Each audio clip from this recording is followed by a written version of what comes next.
Imagine stepping onto a plane with a valid first-class ticket, only to have it torn in half before you can even sit down. Imagine being told, in front of an entire cabin, that you do not belong there. Phones lift, whispers ripple, humiliation spreads like wildfire. But what if the woman at the center of it all was not just any passenger? What if she secretly owned nearly half the airline? This is the story of Maya Carter, a woman calm yet unshakably strong. She chose silence when others expected anger, observation when others expected retreat. What no one knew, not the flight attendant, not the captain, not even the executive scrambling behind the scenes, was that with one phone call, she could shift the balance of power before the plane even left the ground. But this is more than a story about humiliation. It is about the machinery of prejudice, the hidden networks of control, and one woman's decision to fight back, not only for herself, but for every passenger who has ever been told they do not belong. So stay with us, like this video, share it with others, and subscribe to the channel, because what you're about to witness will change the way you look at power, justice, and the skies above. The first-class cabin always smelled faintly of leather and citrus polish, the kind of artificial cleanliness that promised comfort, but never quite masked the weight of human judgment. Maya Carter stepped through the doorway with her usual quiet grace, boarding pass tucked between her fingers, a worn leather crossbody bag slung over her shoulder. She moved slowly, almost deliberately, like someone who had done this hundreds of times before. And she had. These flights had become a private ritual, her way of slipping beneath the surface of her own company, of seeing the culture unfiltered, without the veneer of shareholder meetings or glossy annual reports. Most passengers saw a tall black woman in jeans and a soft sweater, hair tied back in a low bun, no makeup, no entourage. To them, she blended in.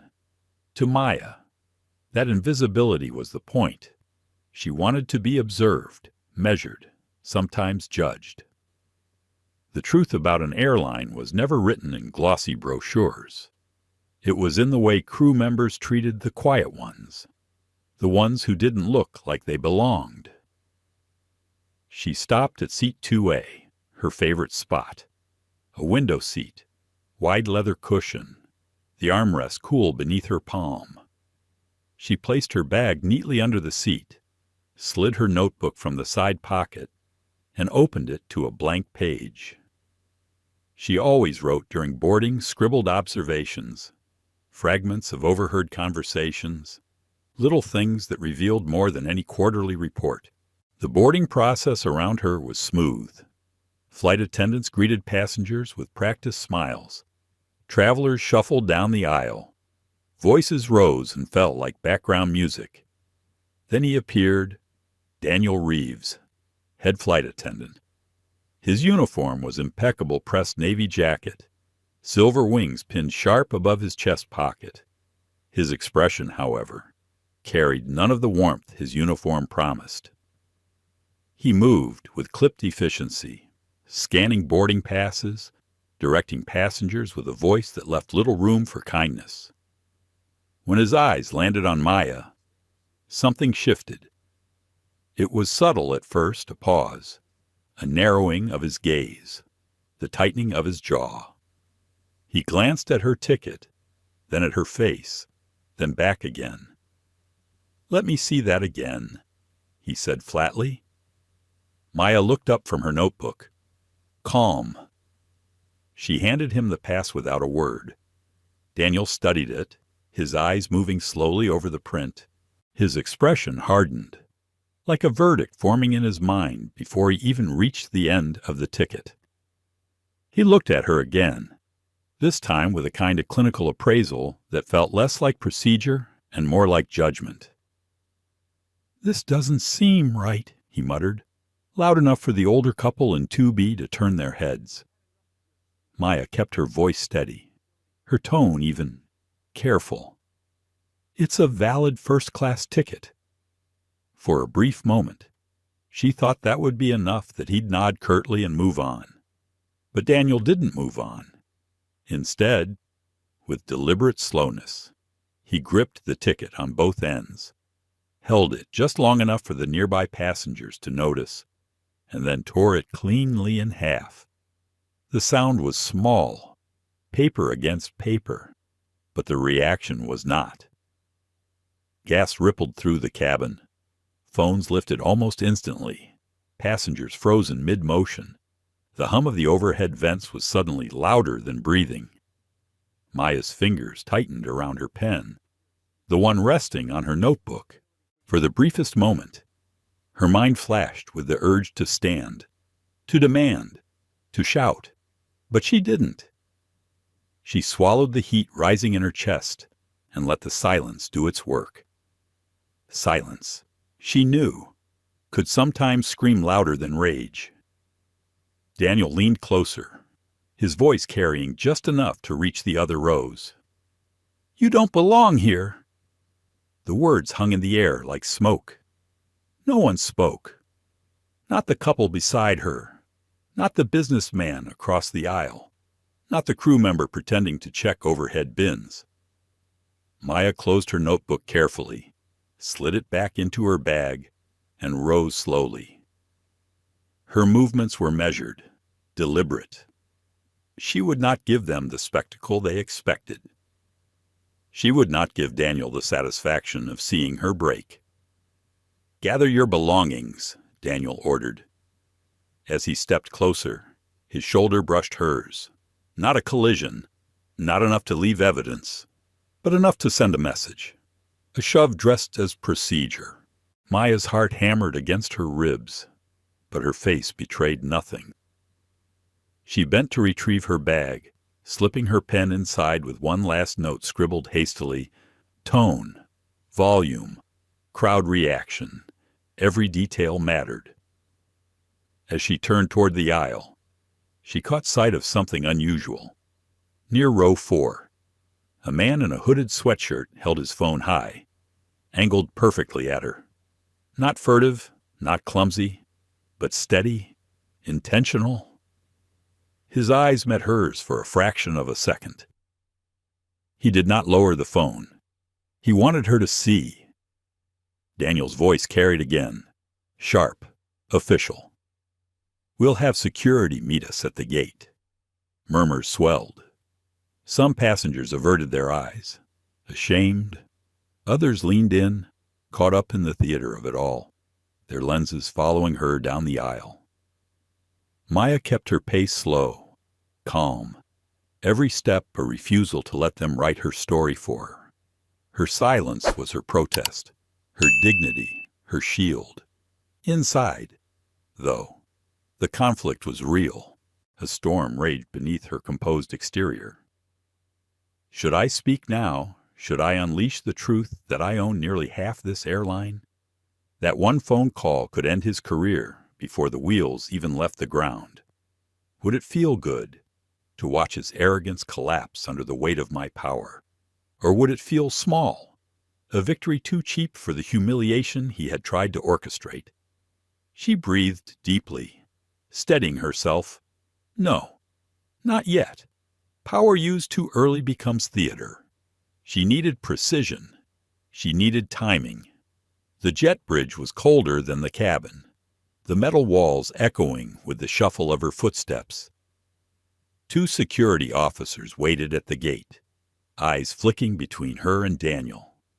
He stepped forward, presenting the torn boarding pass like a piece of evidence. "Passenger from 2A. He announced improper documentation, possible seat tampering."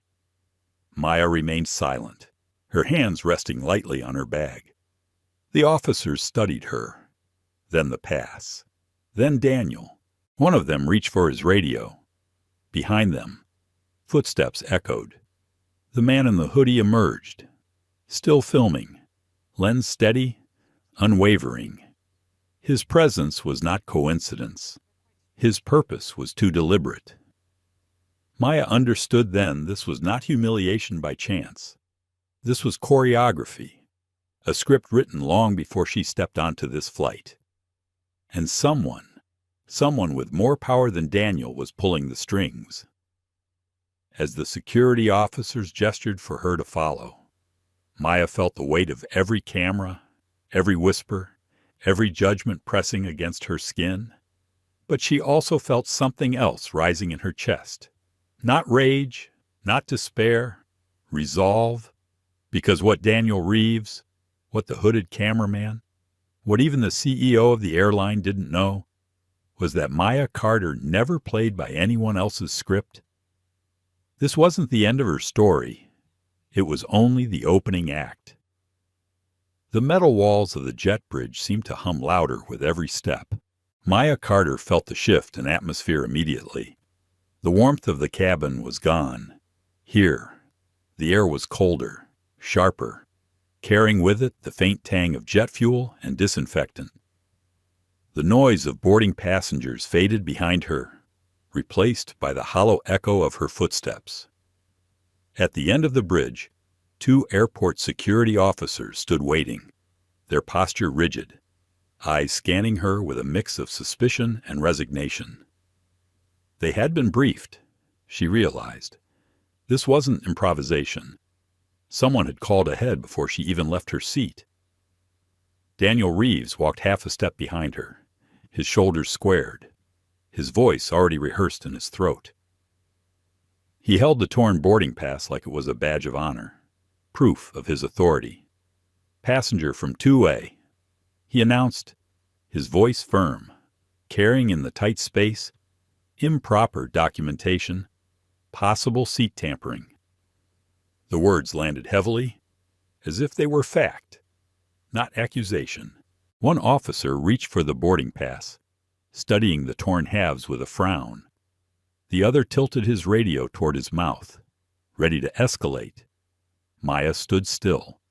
Her bag rested lightly against her hip, her hands calm at her sides.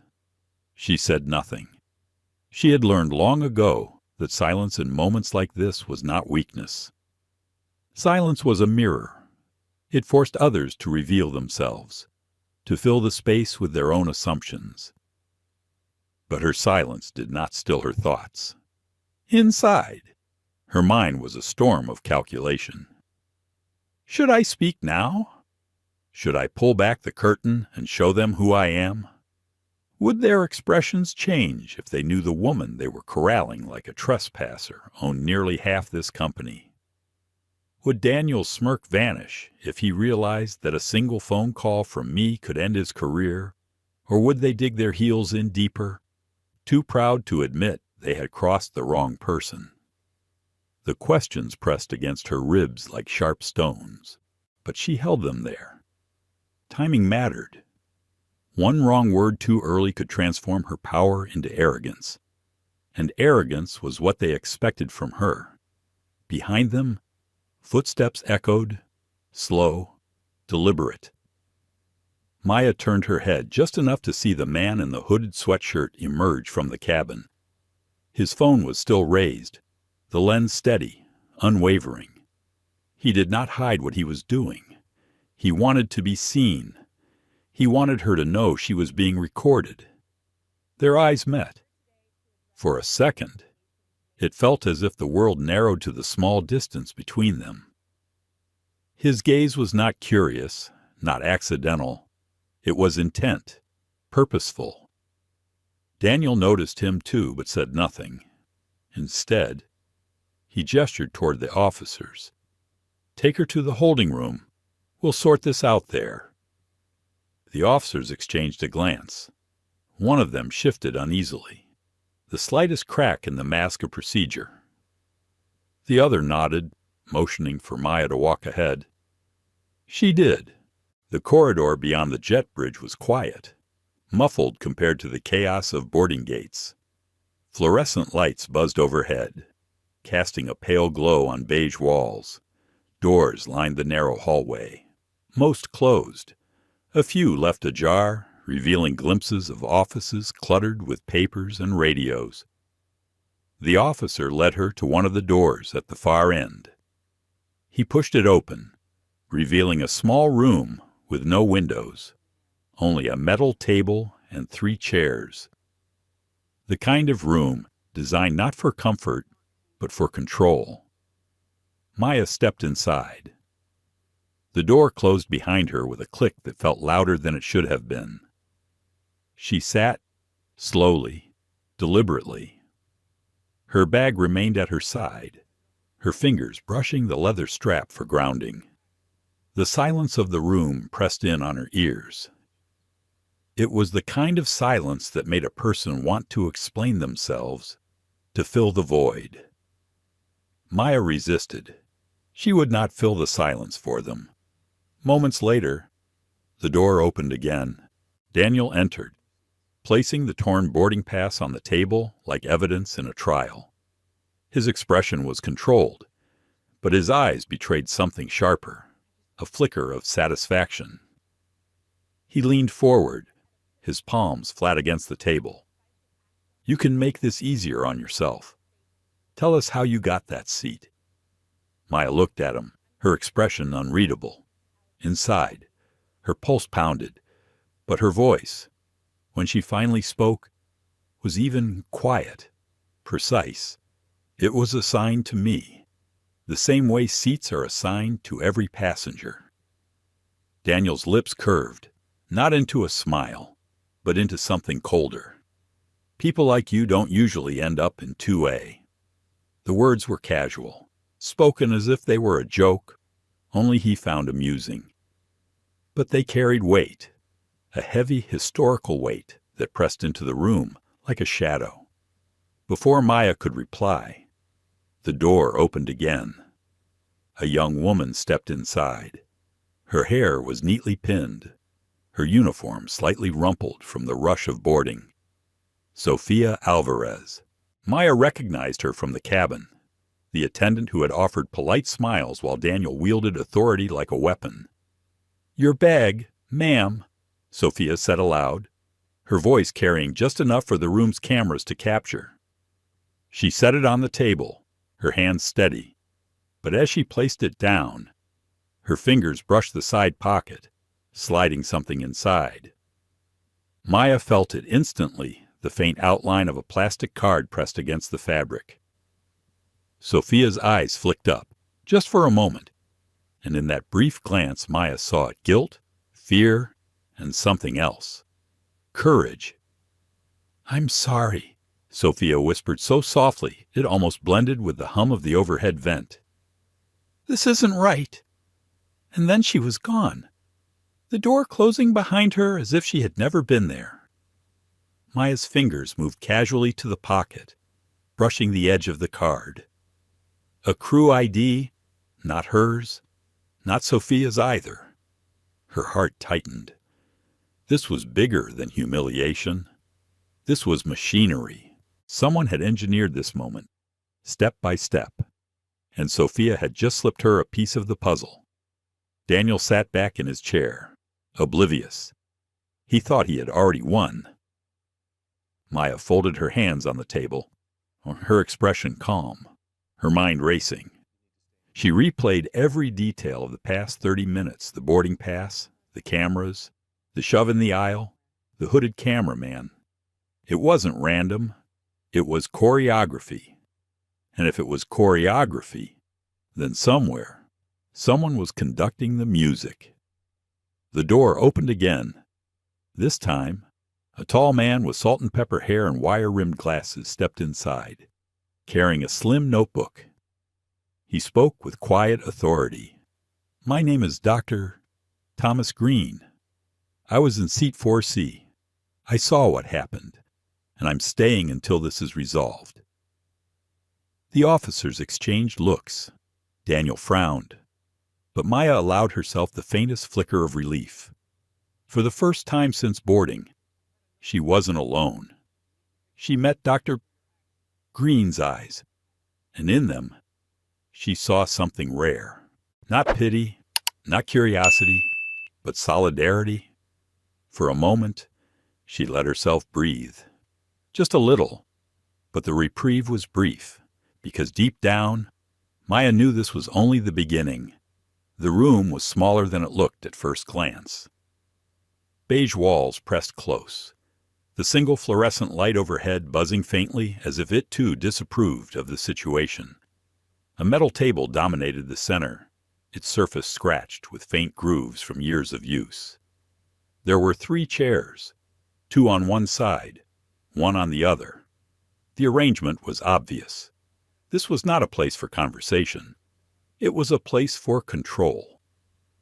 Maya Carter lowered herself into the lone chair, her back straight, her bag resting by her side. The silence in the room was heavy, almost calculated. She felt the hum of the vent above her, the faint vibration of footsteps in the hallway, the shifting of weight from the security officer stationed outside. She noted everything. It was her habit, her discipline. Observing details gave her balance. She did not have to wait long. The door opened and Daniel Reeves stepped inside, still holding the torn halves of her boarding pass like a trophy. He placed them on the table, aligning the edges neatly as if their destruction had not already rendered them meaningless. He sat opposite her, leaning forward with both elbows on the table. His face was set, his voice prepared. "You should tell us how you got that seat," he said. His tone suggested accusation dressed as routine. Maya's gaze did not waver. She kept her hands folded, her expression calm. Inside, however, her thoughts shifted rapidly. Every word matters, every glance. What story are they building? What role am I being forced to play? "I was assigned that seat," she answered evenly, "the same way every passenger is assigned theirs." Daniel leaned back slightly, his lips curving into something that wasn't quite a smile. "It's unusual," he said. "People like you do not usually end up in 2A. The words landed with deliberate weight. He wanted them to sting. He wanted the cameras hidden in the corners to record her reaction. Maya inhaled slowly, then exhaled. She offered nothing more. The door opened again. Sofia Alvarez entered, her uniform slightly creased from the rush of boarding. She carried Maya's bag with careful hands. Her voice was polite, loud enough to reach the microphones in the ceiling. "Your bag, ma'am."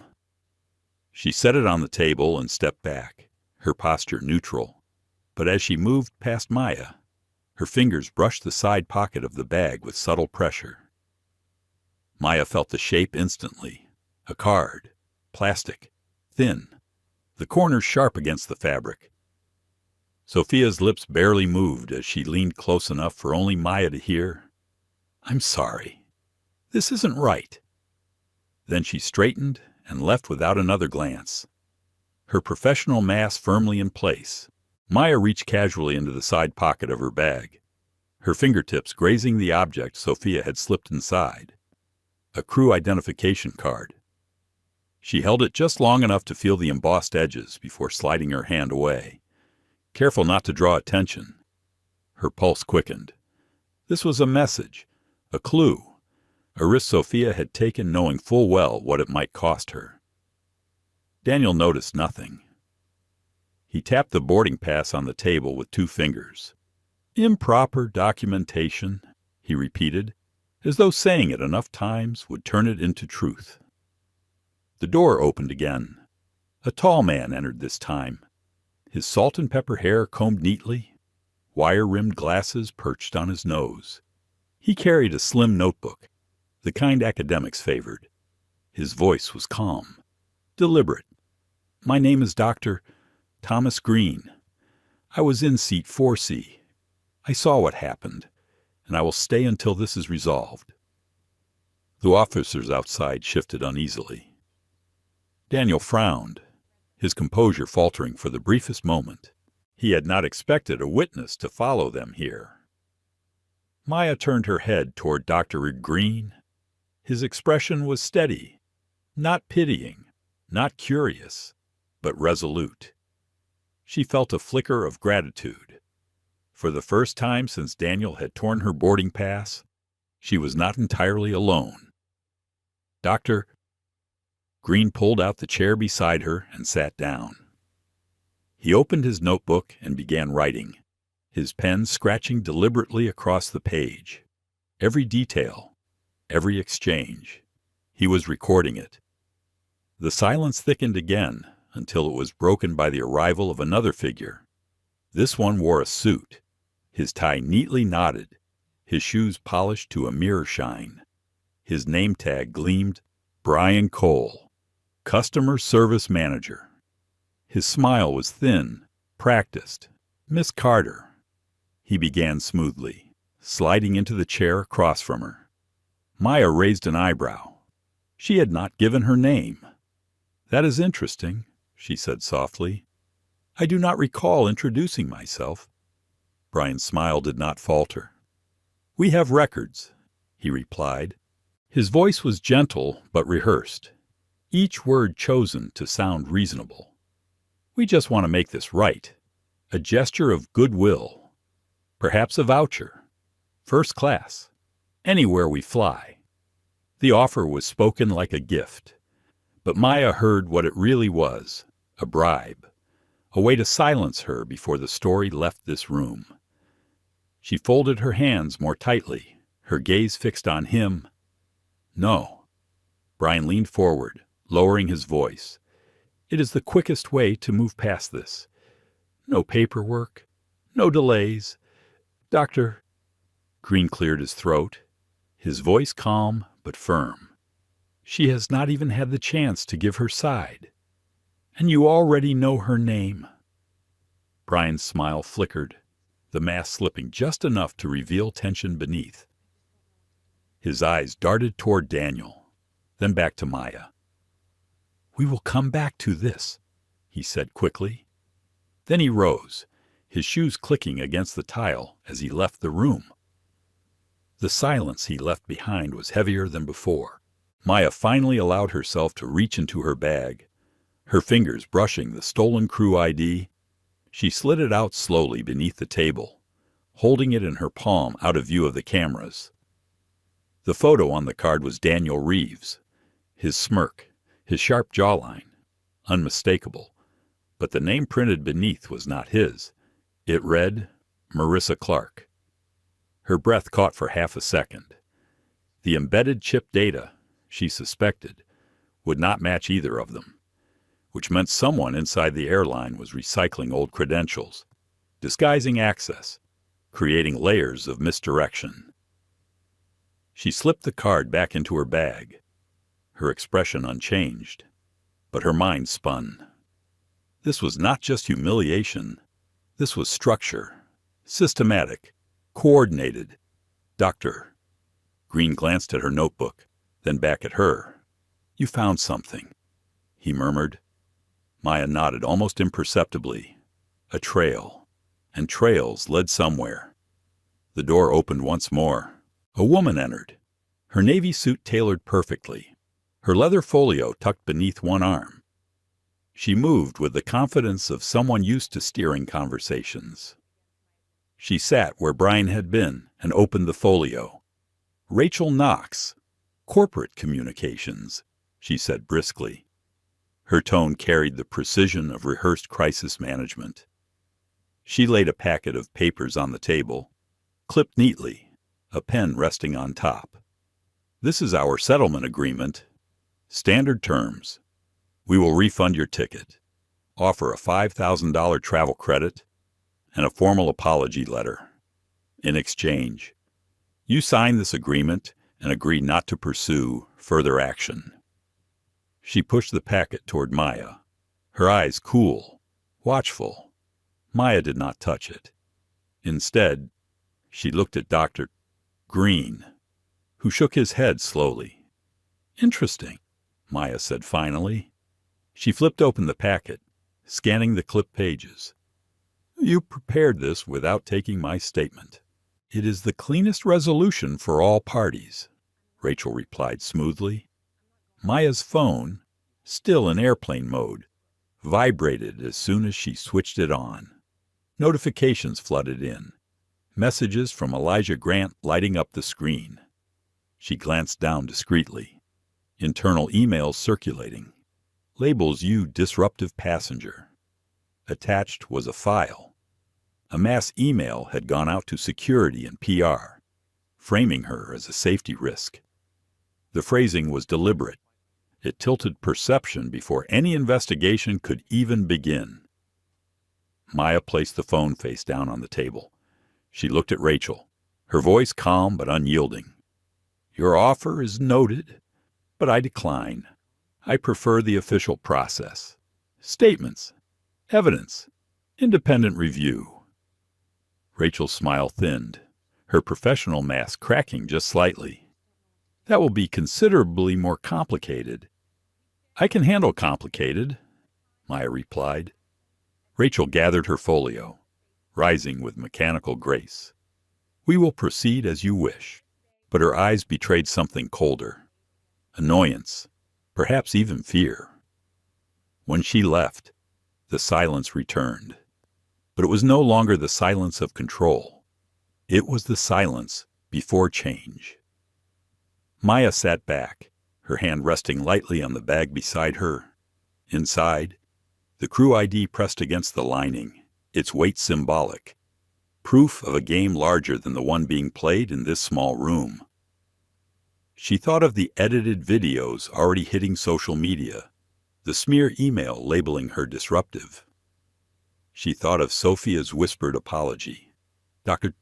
Green's patient presence, Brian Cole's forced smile. A pattern was forming.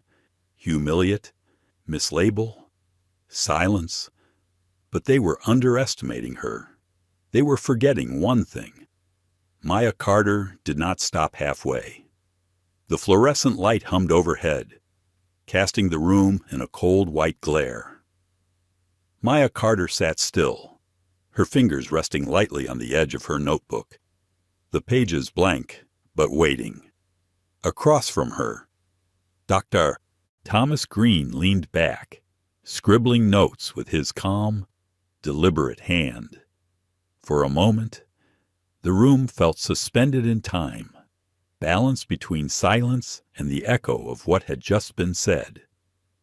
Rachel Knox had left behind the scent of expensive perfume and the neat folder of a settlement agreement, the kind of document meant to erase people rather than protect them.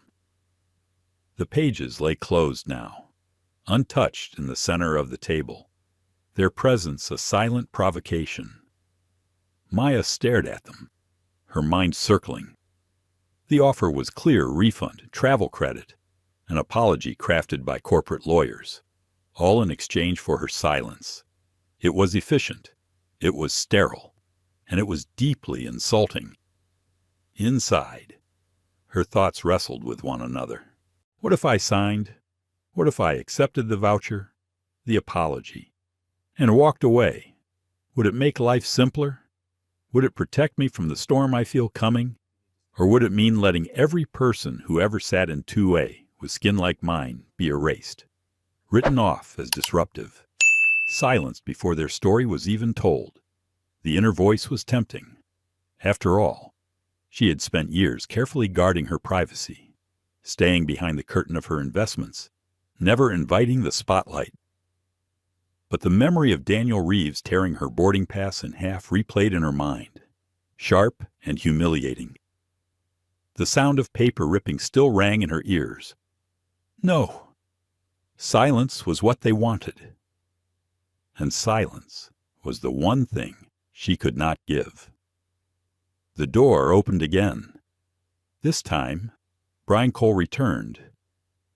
He carried himself with that same thin smile, the practiced ease of a man who had smoothed over more incidents than he could count. His tie was slightly loosened now, as though he wanted to project casual empathy. "Miss Carter," he began, sliding into the chair across from her, "I understand this has been stressful. Our priority is to resolve this quickly and respectfully."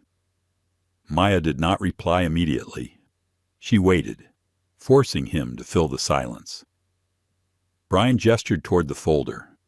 "Rachel may have been a bit brisk, but the company's intentions are genuine. We do not want this to escalate." These things can get messy once social media gets involved. A voucher, a refund, a written apology, surely that is more than fair. Maya's eyes flicked toward him. Her voice, when it came, was measured. You knew my name before I ever spoke it. You prepared a settlement before hearing my side. Tell me, Mr. Cole, how does one resolve a case before it begins? Brian's smile faltered, but only slightly. We have records, he said again, the same line he had used earlier. But his eyes betrayed a flicker of unease. Dr. Green closed his notebook softly and spoke for the first time in minutes. She is not a disruptive passenger. I was there. I saw everything. She complied. She remained calm. And your head attendant escalated the situation deliberately. Brian's jaw tightened. He glanced toward the camera in the corner of the room, then back to Maya. Doctor, I respect your position, but this is an internal matter. The airline will conduct its review. Maya leaned forward, her voice low but steady. Internal reviews that bury complaints, that erase evidence, that stamp insufficient documentation and close the file. Brian's eyes snapped to hers. The mask slipped, just for a moment. He looked at her differently now, not as a passenger to be managed, but as someone who had seen behind the curtain. Before he could respond, Maya's phone buzzed again. She glanced down discreetly. Another message from Elijah Grant. Videos spreading online. First uploads cut the audio, where he said you don't belong here. Someone edited them. Controlling narrative. Be careful. Maya's stomach sank. She tapped the link Elijah had attached. A video filled her screen. It showed Daniel confronting her in the aisle, holding her boarding pass. His lips moved, forming words she knew too well. But the audio had been cut. Instead of his sharp insult, there was silence. The footage made her look stubborn, uncooperative, as though she were standing against an innocent crew member.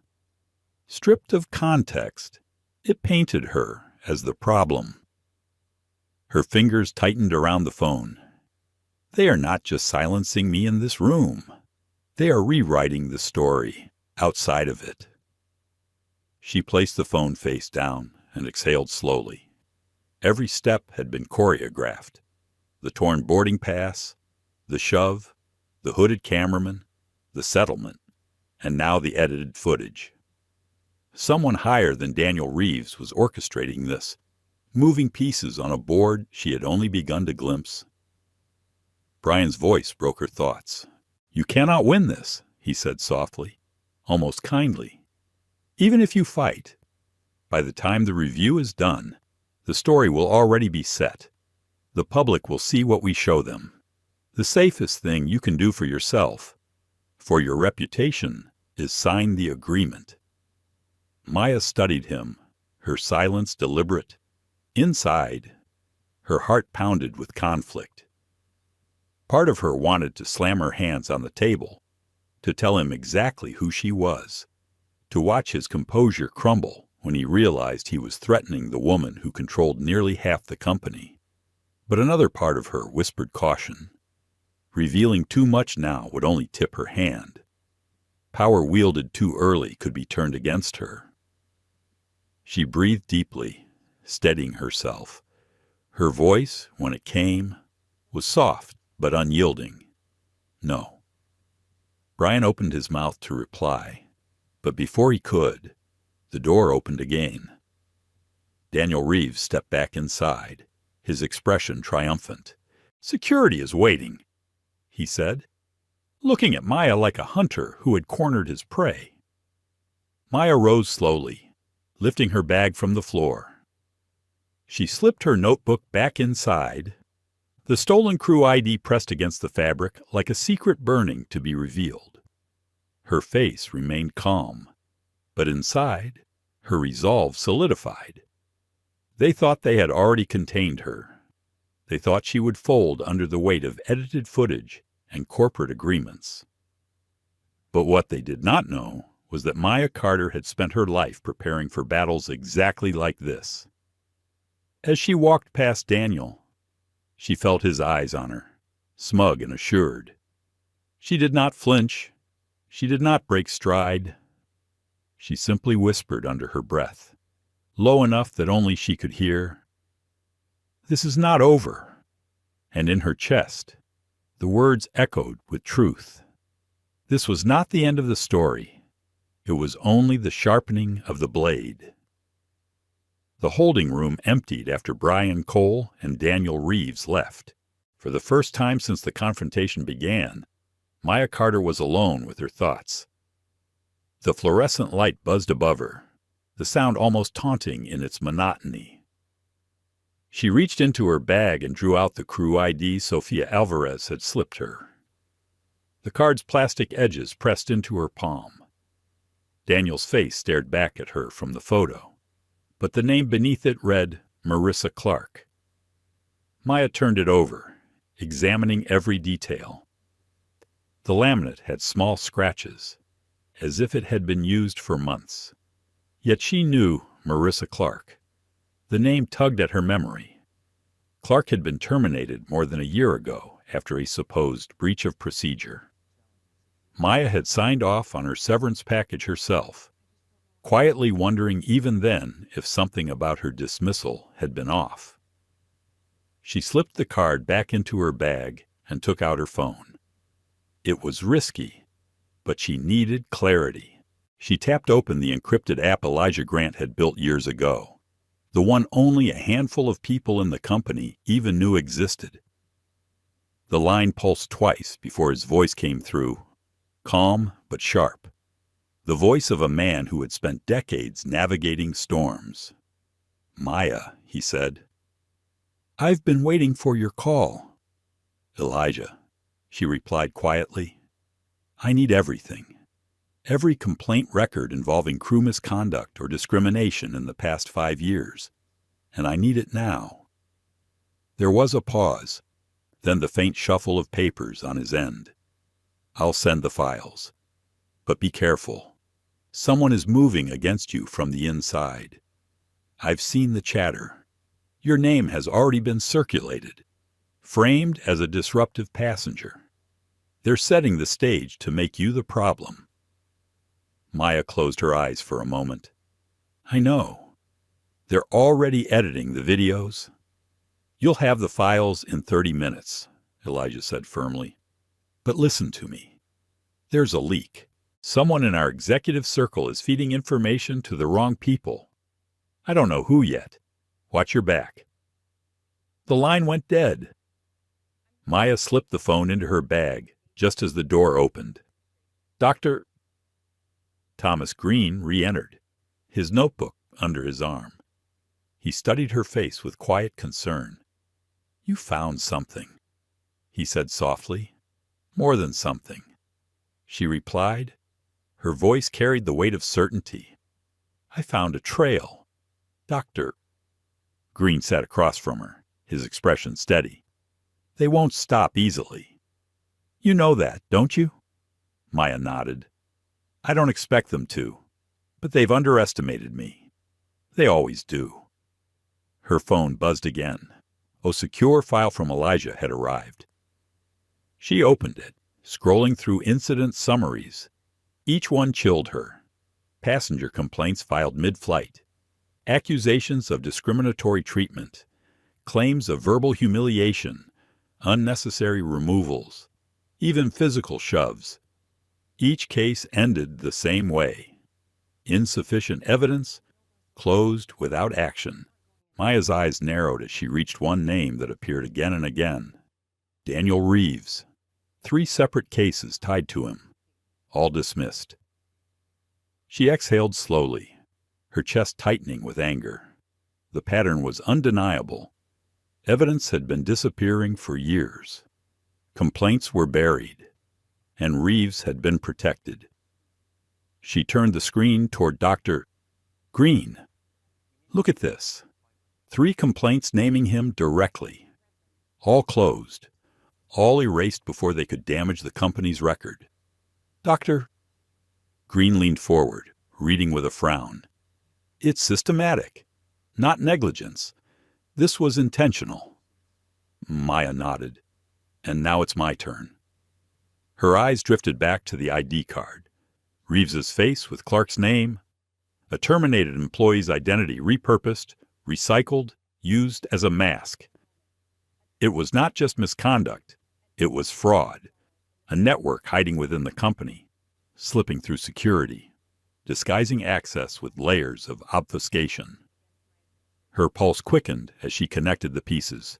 If Reeves's ID carried Clark's name, then someone in HR or security had to be complicit. Those records were supposed to be locked, archived, untouchable, which meant the cover-up reached higher than a rogue attendant. It reached into the very heart of the company's system. The door opened again. Brian Cole returned, this time with less of his practiced ease. He stood in the doorway, adjusting his tie, eyes darting between Maya and Dr. Green. Miss Carter, he said, his voice strained. We'd like you to move to a different area, a more private setting. Maya rose slowly, slipping her phone and notebook back into her bag. Her movements were calm, deliberate. She could feel the ID pressing against the fabric, heavier now with meaning. As they walked down the corridor, she noticed the man in the hooded sweatshirt again. He was leaning casually against the wall, still holding his phone, still recording. He met her gaze for a brief moment, then lowered the camera slightly. It was almost as if he was waiting for her to understand something he could not say aloud. They passed him, and Maya's mind sharpened with realization. The cameraman was not just a bystander. He was part of the choreography. His footage was too steady, too precise. His presence too convenient. Whoever had orchestrated this wanted his lens trained on her from the start. Brian led them to another room, larger than the first, with a window overlooking the concourse below. The terminal buzzed with activity, passengers shuffling between gates, unaware of the storm gathering just behind the glass. Inside, the tension thickened. Rachel Knox was already waiting, her folio open, her expression composed but taut. She gestured toward the chair.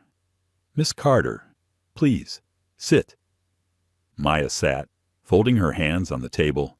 Doctor, Green remained by the door, his notebook open, his presence steady.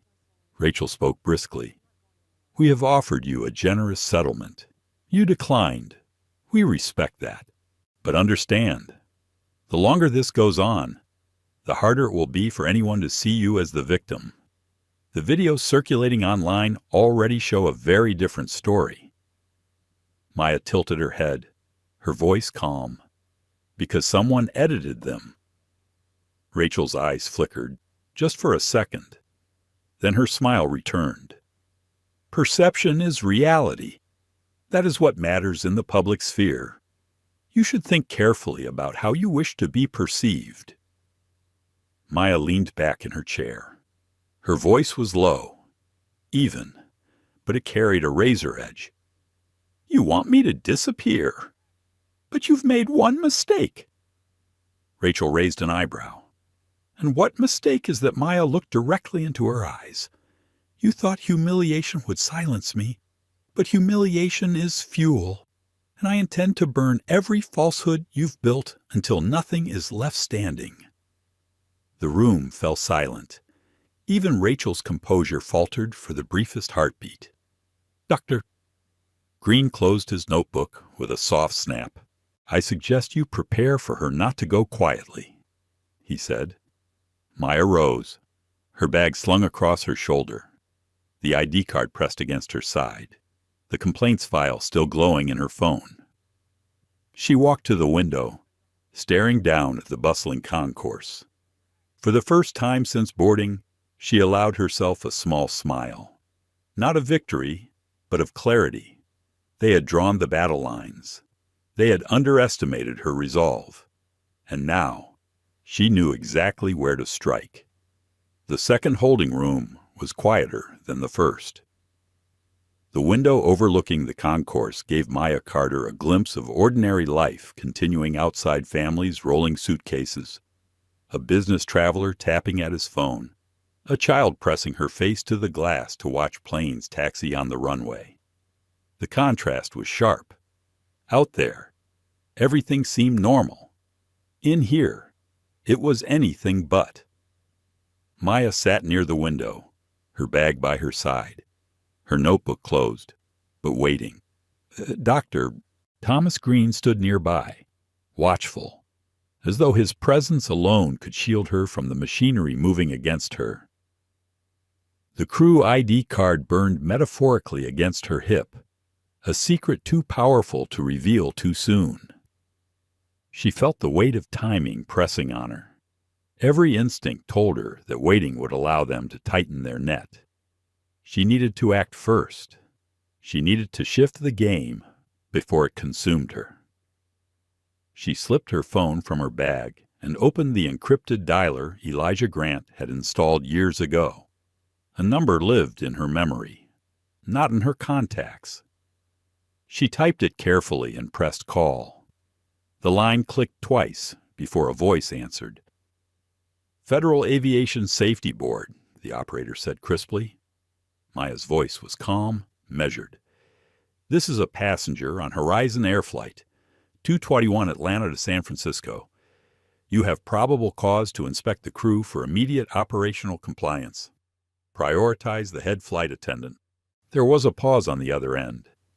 The faint sound of keys tapping. "Your name?" Ma'am Maya hesitated for less than a second. "Anonymous for now. You have the information you need." Before the operator could press further, she ended the call. Then she immediately entered another number, one equally untraceable. "Ethics Council for Commercial Aviation." Came the greeting. "This is an urgent referral," Maya said steadily. "Multiple prior incidents tied to crew member Daniel Reeves.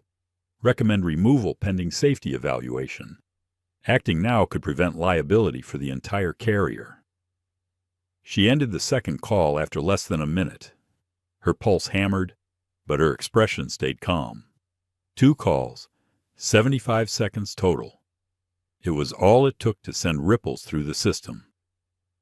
She placed the phone back in her bag and sat back in her chair.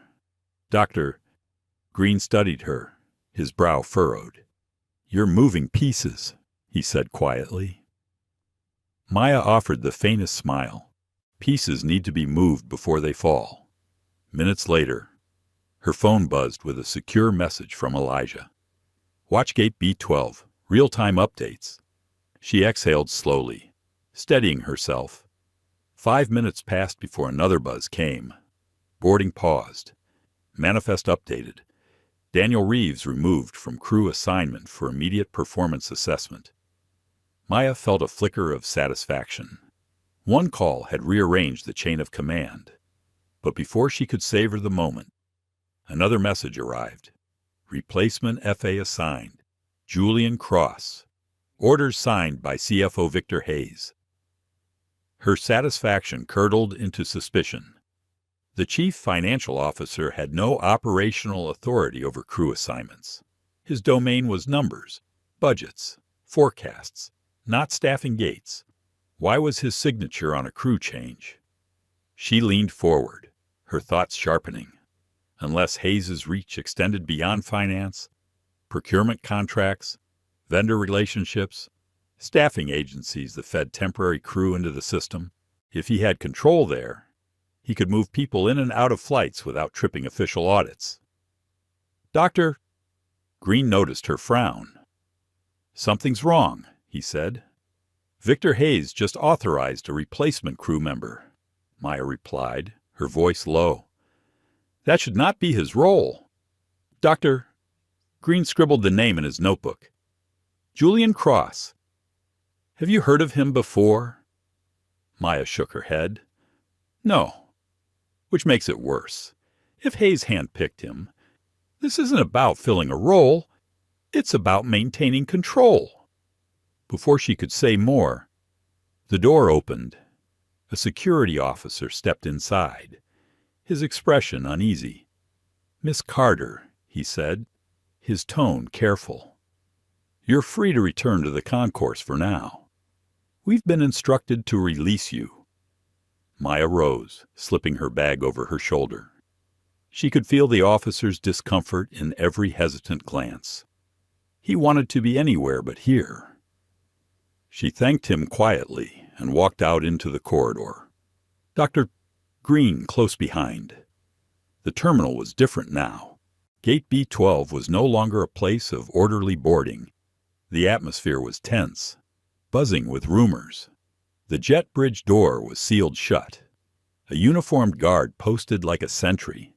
Passengers clustered in confused groups, their voices rising over the announcements for other flights.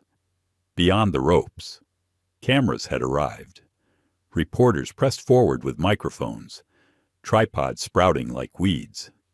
Every move of an airline uniform drew a pivot of lenses. Maya's phone buzzed again. Elijah's secure message appeared. Media catching wind. Finance blogs speculating about an in-flight disruption. Stock ticker sliding. She felt a pang of frustration. Every second she stayed silent. The story was being written without her. Then another buzz, this time from an anonymous sender. A single subject line appeared. Consider. Maya opened the folder cautiously. Inside were 3 PDF complaint reports, each stamped closed, insufficient evidence. Each one named Daniel Reeves. Her pulse quickened as she read.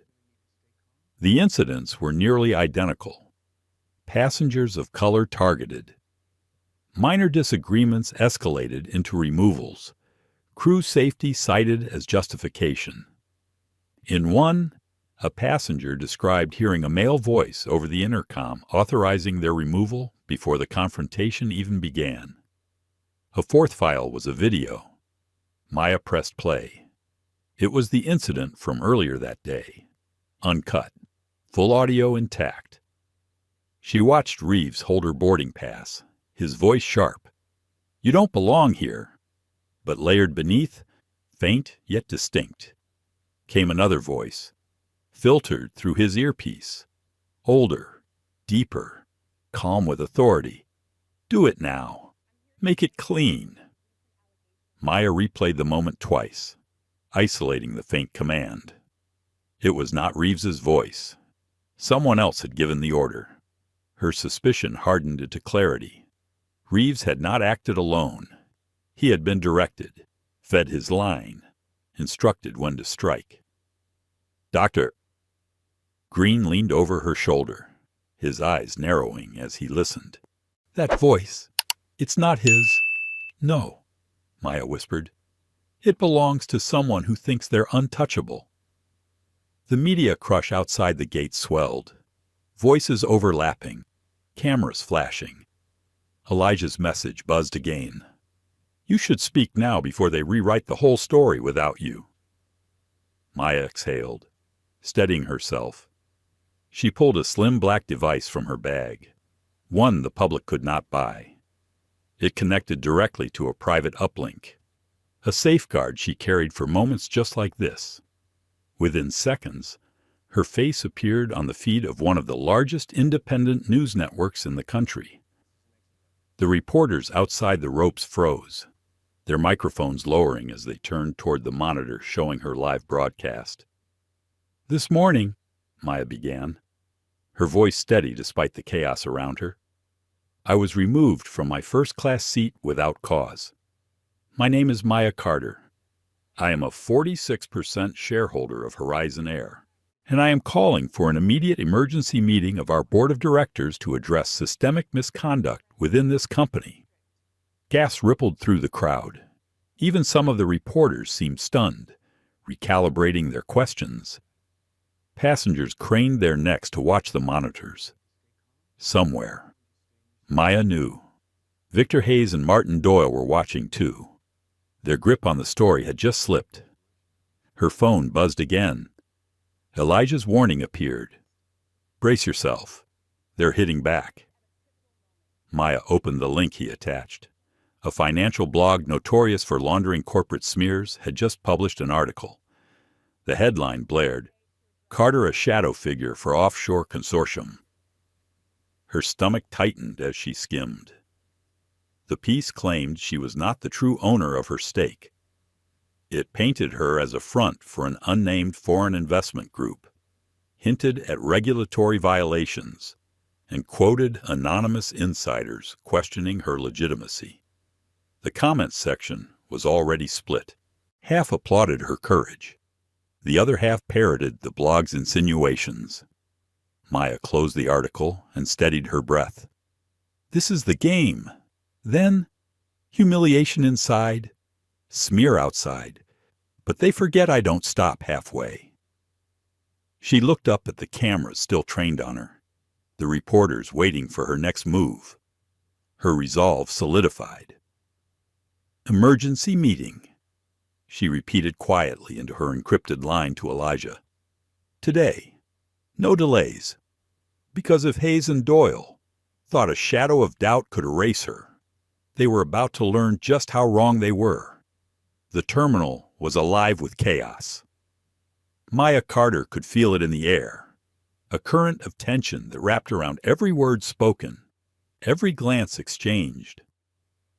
Gate B-12 had become more than a boarding area. It was a stage. The jet bridge was sealed. Security clustered like guards at a barricade, and just beyond the ropes reporters pressed in, their lenses catching every flicker of movement. Passengers murmured in huddled groups, some whispering in sympathy, others eager for the drama. Phones were everywhere, tilted upward to record, to broadcast, to judge. Maya stood near the cordon, her bag resting against her side, her posture straight.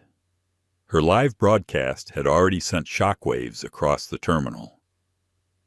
People had stopped walking mid-step when her voice echoed from the monitors above the gates.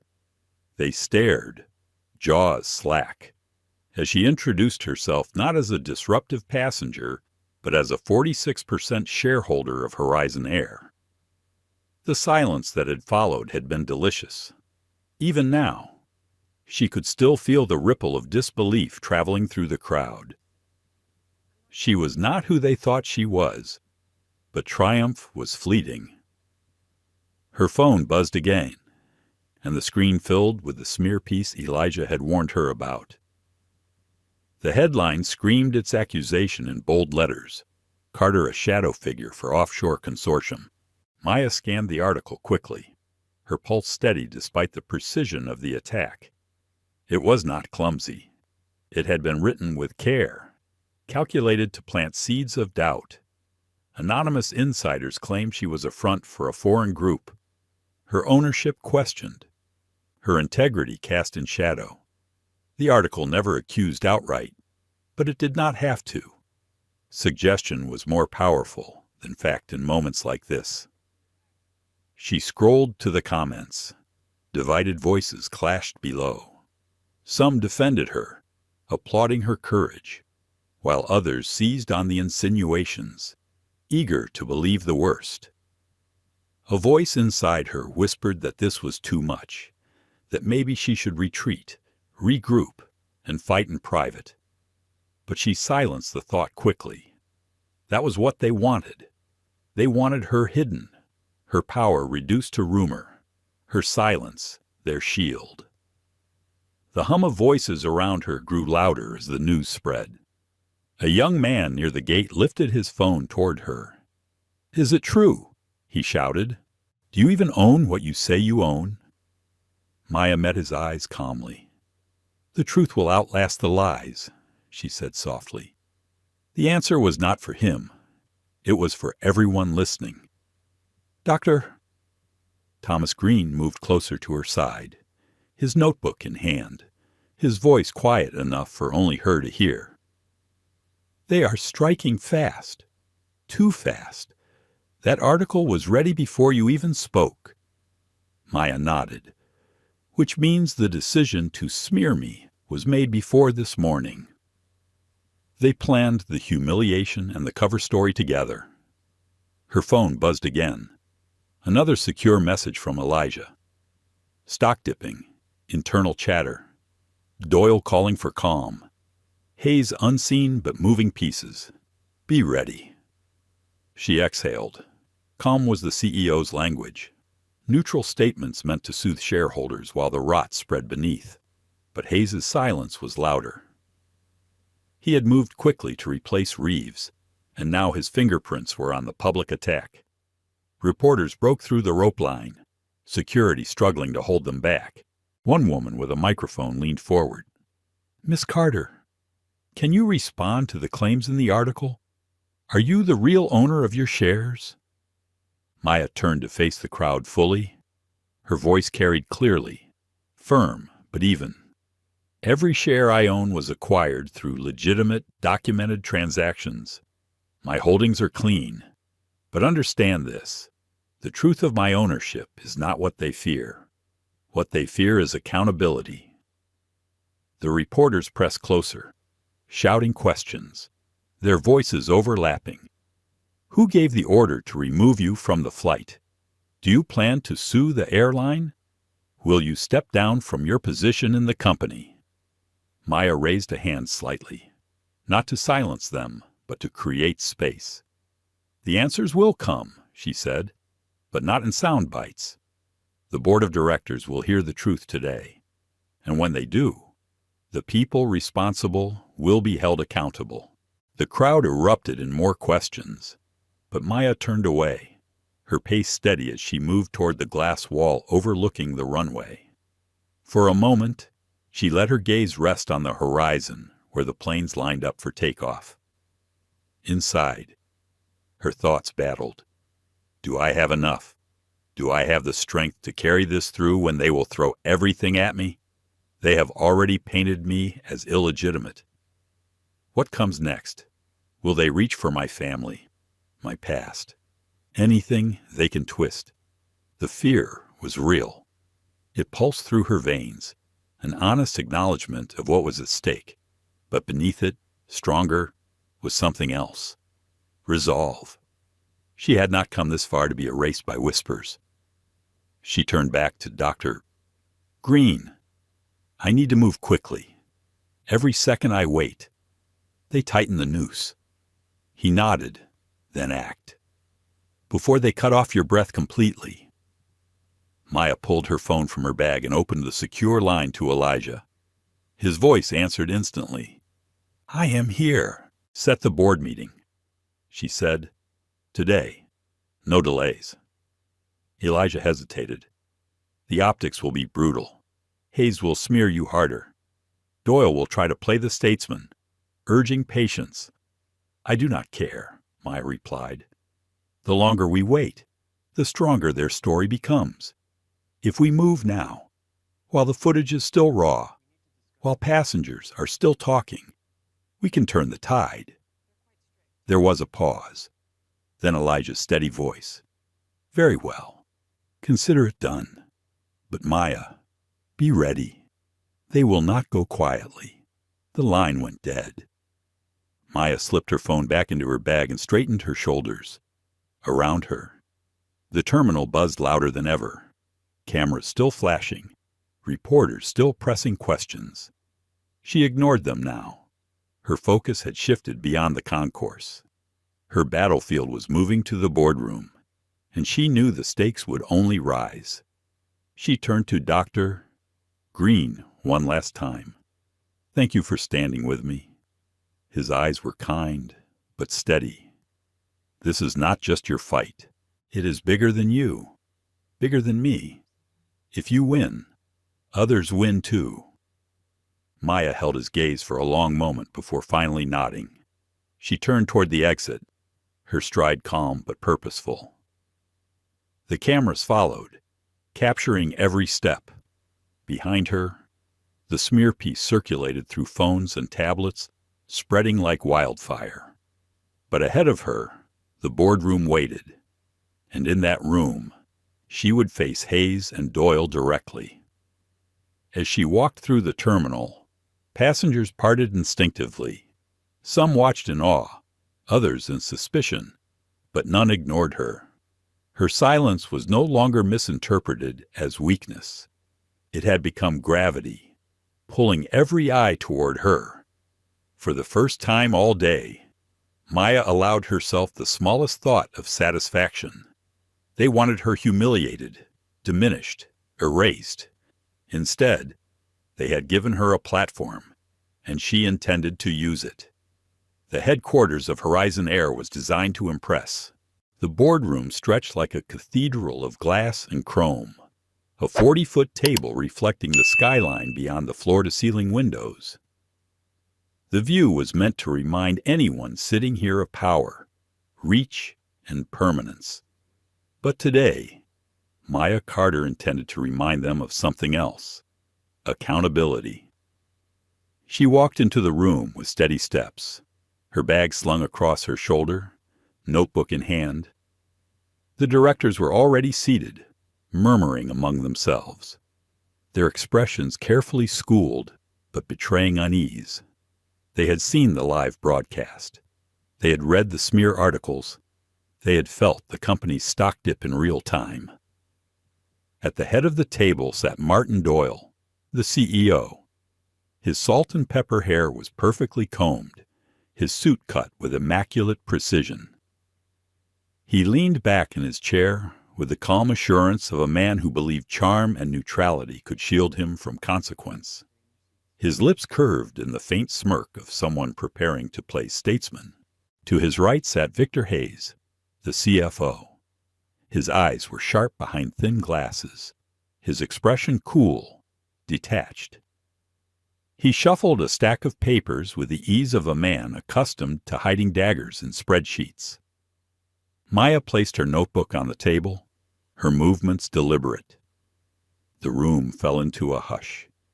Every eye followed her, waiting for her first word. She pressed a button on the small remote she carried. The speakers hidden in the boardroom ceiling came alive with sound. The voice was unmistakable. Daniel Reeves in the cabin, sharp and humiliating. "You don't belong here." Gasps rose from a few directors who had not heard it unedited, but Maya let the recording play further, her eyes fixed on Hayes. Then it came, the faint but distinct command layered beneath Reeves's voice. "Do it now. Make it clean." The room shifted. Directors exchanged uneasy glances. Doyle's smirk tightened. Hayes's jaw flexed ever so slightly. Maya clicked the remote, pausing the recording. Her voice was calm, her tone precise. 3 separate passenger complaints named Reeves over the past 2 years. All were closed without action, evidence erased. Each time, the conclusion was insufficient documentation. And yet here we are. The pattern speaks for itself. She opened her notebook and slid a printed binder across the table. These are 5 years of passenger complaints involving in-flight discrimination, misconduct, and procedural violations. 217 in total. The system failed to address them because someone made sure it would. The directors flipped through the pages, their faces paling. The scale was undeniable. Doyle leaned forward finally, his voice smooth, carefully measured. "Maya, let us be cautious. We are an airline, not a social experiment. Passengers will always complain. That is the nature of travel. It does not mean misconduct is systemic." Maya clicked the remote again. A new recording filled the room. Doyle's own voice from a previous meeting. "We are an airline, not a social justice workshop. People will complain. Let them." Gasps rose again. 2 newer board members glanced at one another, their shock plain. Doyle's smirk faltered. "My motion is simple," Maya continued, her voice unwavering, effective immediately. "I call for the interim removal of Martin Doyle as CEO pending investigation, and the suspension of Daniel Reeves until independent review is complete. The silence was sharp, brittle. Then the double doors at the far end of the boardroom opened. Daniel Reeves entered, flanked by 2 legal counsel. His face was pale, his jaw tight. "Before you vote," he said, his voice strained, "you should know I was not acting alone." Murmurs erupted. Reeves reached into his pocket and produced a small black earpiece. He held it up for the directors to see. "I was wearing this. I was told what to do, word for word." The voice said, "Do it now. Make it clean." He handed the device to the company's head of technical operations. The man frowned almost immediately. "This is not Horizon-issued equipment. Frequencies are off our standard. It is an external comm device, untraceable through our logs." Maya let the silence stretch, the weight of the revelation sinking in. She turned her gaze toward Hayes, her expression unreadable. Doyle tried to recover. "Even if that is true, it does not absolve Reeves of responsibility." "No," Maya agreed softly, "but it widens the circle of accountability beyond a single scapegoat." The board secretary called for a vote. One by one, hands rose around the table. 7 in favor of Doyle's interim removal, 3 against, 1 abstained. It was done. Doyle's reign was effectively suspended. He leaned back, his eyes narrowing at Maya. "Enjoy your little victory," he muttered as the room stirred. "This isn't the victory," Maya replied quietly. "It's the opening." Her phone buzzed in her bag. She glanced down as Elijah's secure message appeared. "Be ready. Retaliation already moving." She closed the phone slowly, her face unreadable. She had won this round, but she knew the war was just beginning. Hayes had not spoken once during the entire confrontation. His silence was not weakness. It was calculation. He was already planning the next move. As the directors left the room in uneasy clusters, Maya remained seated, her notebook open, her pen in hand. She wrote quickly, capturing the expressions, the tones, the shifts in posture. Details mattered. They always mattered. "Doctor?" Green entered quietly, having been allowed in after the vote concluded. Sure, he sat beside her, his presence a steady anchor. "You did it," he said softly. Maya shook her head. "Not yet. They will come harder now. They already planted the smear about my ownership. Next, they will come after my life outside this company, my family, my history. They will weaponize anything they can find. Dr. Green's voice was calm but resolute. Then you keep doing what you have always done. You stay calm, you stay precise, and you fight with truth." Maya looked at him, her eyes steady. Truth is not enough on its own. You need strategy, and you need timing. She closed her notebook, stood, and walked to the window overlooking the skyline. The city stretched endlessly, alive with its own hum of ambition and corruption. She felt the gravity of the battle pressing against her chest. But she also felt clarity. They had tried to humiliate her. They had tried to silence her. They had tried to erase her. And yet here she stood, not broken, but stronger, sharper. This was no longer just about her seat in two-way. It was about the culture that had allowed voices like Doyle's and hands like Hayes's to shape the fate of millions without accountability. And as she looked out at the horizon, Maya Carter knew one thing with absolute certainty. The game had changed. From this moment on, she was not just playing defense. She was striking back. The boardroom victory carried the sharp taste of adrenaline, but by nightfall Maya Carter felt its cost pressing against her. She returned to her apartment in downtown Atlanta with her bag still slung over her shoulder. her notebook filled with scribbles of names, details, voices. Outside, the city buzzed with its usual rhythm, horns and sirens rising faintly in the humid evening air. But inside, she felt the weight of something darker moving. Her phone vibrated on the counter. Another message from Elijah Grant lit the screen. They're retaliating already.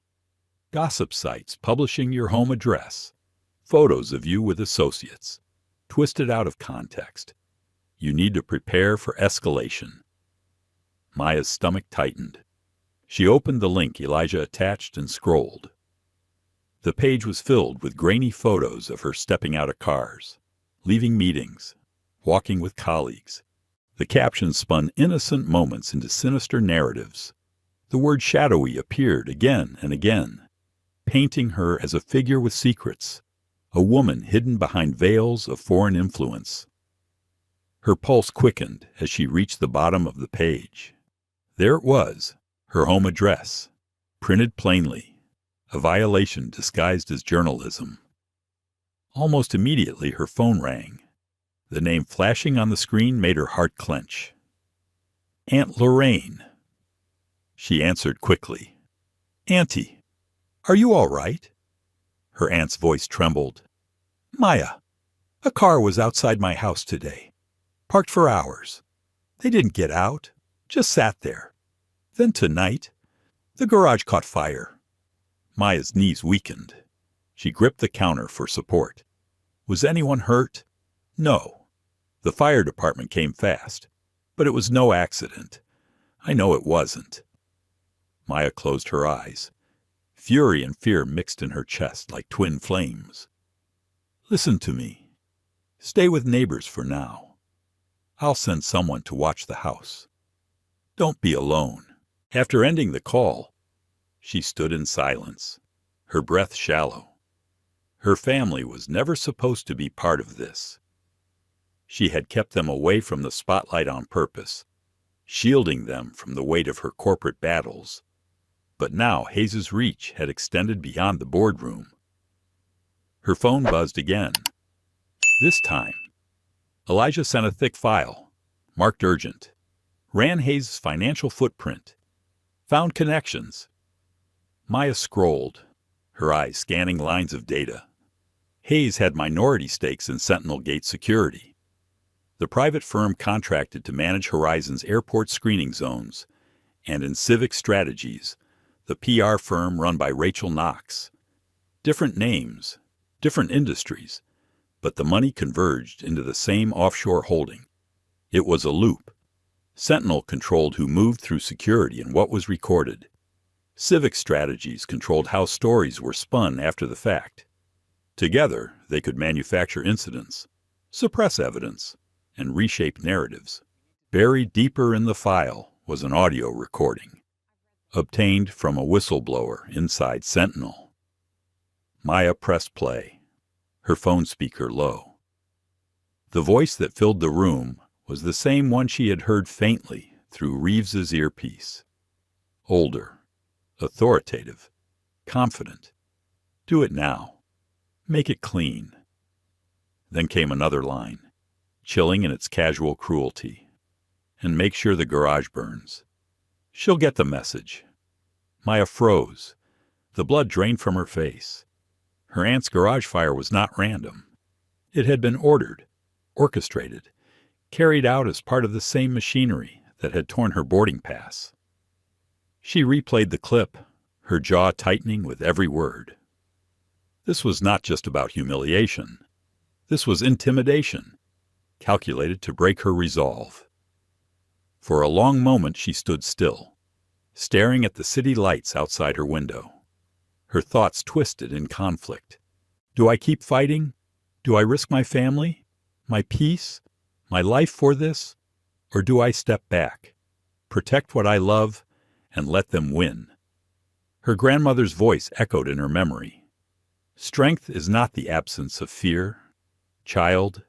It is the decision to keep walking through it. Maya opened her notebook and began sketching the structure she now understood. Hayes at the top, Sentinel and Civic as the arms, Reeves as the enforcer, Doyle as the shield. Every piece was connected. A network built not on service, but on silence and control. Her phone buzzed again. Elijah's message was short. "We have enough for the feds. Take it to them." Maya nodded to herself. Enough waiting. Enough silence. It was time to push harder. The next morning, she walked into the Federal Transport Oversight Bureau's downtown office. The lobby was cold, sterile, lined with glass walls and security cameras. She carried a folder thick with evidence, the audio recording loaded onto a secure drive in her bag. An agent met her in a gray suit, his expression unreadable. He led her into a small interview room, closing the door softly behind them. Maya set the folder on the table, her voice calm despite the storm inside her. "This connects Horizon's CFO, Victor Hayes, to coordinated harassment, evidence suppression, and physical intimidation. This is more than misconduct. It's corruption." The agent opened the folder, flipping through the documents. He plugged the drive into his laptop, his brow furrowing as the audio filled the room. The words echoed again. "Do it now. Make it clean. And make sure the garage burns." When the clip ended, the agent sat in silence for a long moment. Then he closed the folder gently. His expression was grave. "We will open an immediate inquiry. This is serious. You may have just exposed something much bigger than you realize." Maya nodded, her chest tight. "I realize." Walking out into the daylight, she felt the warmth of the sun on her skin, but the weight of the battle was heavier than ever. She had delivered the evidence. She had sparked the investigation. Yet she knew Hayes would not sit idle. If anything, the retaliation would grow sharper now that his network had been exposed. Still, she walked with her head high. For the first time, the people pulling the strings had something to lose, and she was going to make sure they lost it all. The days after Maya Carter handed the evidence to the Federal Transport Oversight Bureau were a blur of motion. News outlets scrambled for fragments of truth. Bloggers churned speculation into headlines, and Horizon's PR team tried to stitch a bleeding narrative back together. But beneath the noise, Maya was quiet, almost invisible, watching as the pressure mounted against Victor Hayes. He had not surfaced publicly, but his presence was felt everywhere. Articles whispering about Maya's legitimacy continued to appear. Her ownership questioned again and again. Anonymous voices insisted she was a figurehead for foreign money, a puppet of hidden forces. And each time Maya read one of those pieces, she recognized Hayes' hand. It was his tactic spread doubt, never evidence, until the lie lived long enough to feel true. Elijah Grant called one evening, his voice calm but urgent. "The Bureau is building their case, but Hayes is slippery. If you want him cornered, you cannot rely on slow investigations alone. You need to draw him into the open." Maya listened, her notebook already open, pen ready. "And how do you suggest we do that?" Elijah paused. "Give him bait. Something too tempting to resist. Make him believe he can buy you off." The idea planted itself instantly in her mind. Hayes thrived in shadows, manipulating contracts and controlling stories through proxies. He had always preferred the quiet deals behind closed doors. If she could tempt him into one of those meetings, she might catch the admission she needed. The plan unfolded carefully. An intermediary reached out to Rachel Knox, presenting whispers of an offer Maya might be willing to settle quietly. She was exhausted, they said, weary of the spotlight, eager to return to her life away from headlines. For the right assurances, she would consider making the reforms disappear. It was a calculated lie, and it worked. Within 48 hours, Rachel responded with interest. A private meeting could be arranged. A high-end hotel suite downtown. No press, no board members, no lawyers outside the inner circle, just a conversation to end the noise. Maya prepared meticulously. She met with bureau agents in secret, providing them with the secure location and time. The suite was wired in advance, cameras hidden in air vents, microphones tucked under the marble table, even a fiber optic lens threaded into the chandelier above. Every angle would be captured, every word recorded. On the evening of the meeting, Maya dressed in muted tones, her posture deliberately weary. She carried herself with the air of someone tired of fighting, someone who might be willing to bargain for peace. Her calm mask hid the steel burning beneath. The suite's double doors opened at precisely 7. Rachel entered first, her heels clicking sharply against the polished floor. Her face carried that same professional poise, but her eyes flickered with satisfaction. She believed victory was close. Victor Hayes followed. He wore a dark suit, understated but expensive, his tie loose as though he wanted to project casual confidence. He did not bother with pleasantries. He moved straight to the table and placed a folder in front of Maya. "Here is how this works," Hayes said, his voice calm, deliberate. "We make this noise disappear. In return, you ensure my partners take over the ground service contracts in 3 major hubs. No oversight committee, no compliance training, no independent review. A clean slate for everyone." Rachel slid into a seat beside him, adding smoothly, "It is a win for all parties. You walk away richer, freer, and the press never hears another word." Maya opened the folder slowly, her eyes scanning the contracts inside. They were detailed, already prepared, as though the outcome had been decided before she even stepped into the room. She let silence stretch before speaking, her voice soft, hesitant, and the incident on Flight 221. The words Reeves spoke, the order he claimed he received. Hayes leaned back, a smirk tugging at his mouth. Doyle was the perfect shield. Everyone assumed it was his arrogance. But the voice in that earpiece, he tapped his own ear casually. "That was mine. One move to remove a problem passenger and tighten control over who really runs this airline." From the tarmac up, Maya's pulse pounded in her ears, but her face remained carefully neutral. Inside, she felt the recording devices humming, capturing every syllable. She let the silence linger, as though considering, then finally said, "It is tempting, but I do not make decisions without my lawyer." That was the cue. The suite doors burst open. Federal agents flooded the room, badges flashing, their voices sharp. Hayes's smirk vanished, replaced by the shock of a man realizing his own cleverness had betrayed him. Rachel froze, her hands lifting instinctively, her professional mask fracturing into panic. Agents secured the folder, collected the hidden contracts, and confirmed the recordings from the microphones.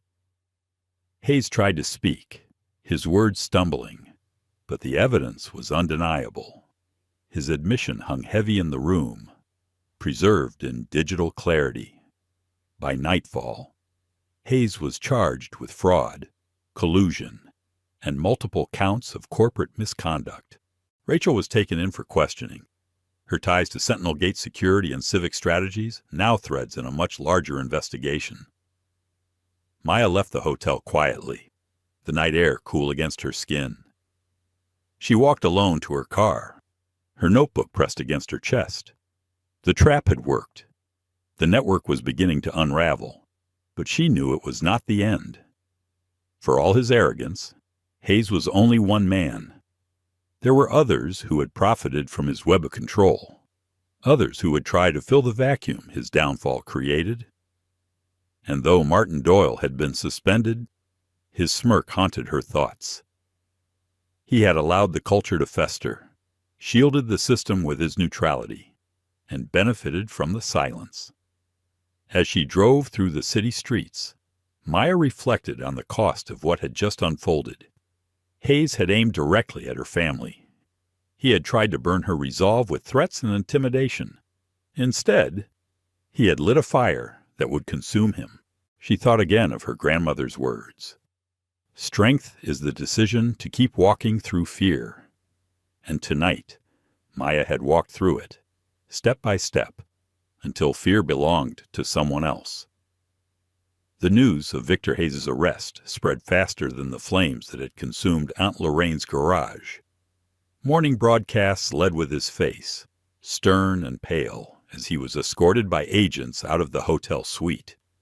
Commentators dissected every word of the indictment, while stock analysts speculated about Horizon Air's future. For the first time in weeks, Maya Carter did not feel like she was the one under siege. The tide had shifted, if only slightly. Still, she knew better than to relax. Hayes might have been exposed, but the system he had nurtured was still alive. Martin Doyle remained suspended, his influence lingering through allies who clung to him like vines to a weakened tree. The culture of silence he had fostered could not be undone with a single arrest. Maya arrived at Horizon's downtown tower early the next day, her notebook tucked under her arm, her steps measured. Reporters swarmed the lobby, their questions flying like arrows. She moved past them with the quiet dignity she had cultivated since the confrontation began. Elevators carried her upward, each floor a reminder of the company she was fighting to reshape. The press conference had been scheduled for noon, but before then, Maya gathered a small group in a side conference room. Elijah Grant was there, steady as always, his calm presence a ballast. Dr. Thomas Green had agreed to speak as a witness, and Sophia Alvarez, the young flight attendant who had risked herself to slip Maya the falsified ID, sat nervously at the edge of the table. Maya turned her attention to Sophia first. "You stood up when it mattered," she said gently. "That card you gave me unraveled the deception. You should not have had to make that choice alone." Sophia's voice was quiet, almost trembling. "I thought I was going to lose my job. When I saw Reeves tearing your boarding pass, I felt sick, but I was afraid. I did not know if anyone would believe me." Maya reached across the table, resting her hand over Sophia's. "Courage is not the absence of fear. It is doing what is right, even while fear is burning inside you. You did not fail. You showed who you are." Tears welled in Sophia's eyes, but she blinked them back quickly. Elijah cleared his throat, bringing the focus back. "The Oversight Bureau is moving, but corporate reforms must begin now. If we wait for investigations to finish, Doyle's people will regroup. We need to act." Maya opened her notebook, flipping to a page marked with careful bullet points.